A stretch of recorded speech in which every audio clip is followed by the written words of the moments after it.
Welcome to the Banker Lamp. Please enjoy the video.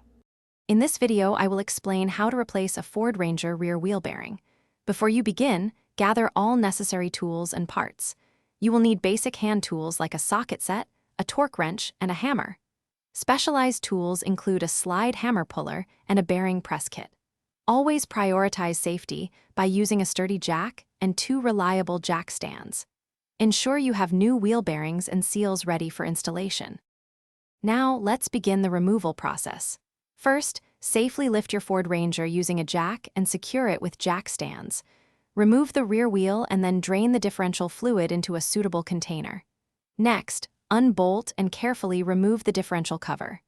Inside, you will find the C-clip that retains the axle shaft. Remove it. Then, gently slide the entire axle shaft out of the housing. With the axle shaft removed, it's time to extract the old bearing and seal. Attach your slide hammer puller and firmly pull the old components out of the axle housing.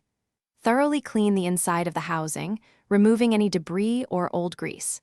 Now, using your bearing press kit, carefully press the new wheel bearing and seal into their proper positions. Ensure they are seated completely and flush with the housing.